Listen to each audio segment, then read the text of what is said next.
அல்ஃபாம்மா என்னது என்ன செய்யணும்? உனக்கு தான் நாங்கள் தொட்டா அலர்ஜி ஆயிடுவியே. இன்னும் அவரை பார்க்குற தடவி கொடுக்கணுமா?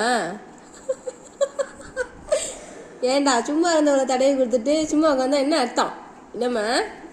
அப்படிதான் அப்படிதான் அப்படிதான். மொல்ல மொல்ல மொல்ல மொல்ல மெதுவா தடவு மெதுவா தடவு. ஏன் மெதுவா தடவையா வலிக்குது? Slow slow slow please slow. இல்லைங்கடி உன் கையை பிடிச்சி கடிச்சு தின்னு விடுவே. அல்ஃபாவோட மைண்ட் வைஸாக தான் அவளுக்கு கையை பிடிச்சி விளையாடுறாளாம். அல்ஃபாமா அடிக்கிறா பார்த்தீங்களா? அடிச்சு அடிப்பன்ல.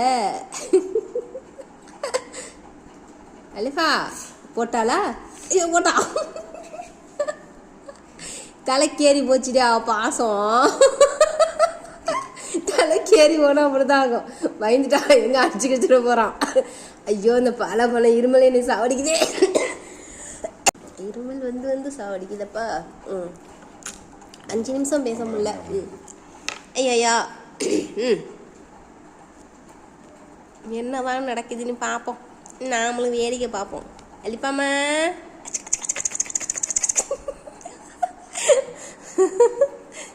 அல்ஃபா விட்டாத்த விட்டுச்சுன்னா 1/4 கிலோ வந்துடணும்.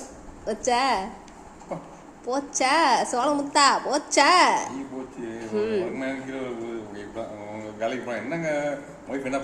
இப்படிதான் தடவணும். இப்படி தடவி கொடுத்தா பிள்ளைக்கு பிடிக்கும். நீங்க போட்டு தடவை கையை போட்டு அடிச்சிருப்பா.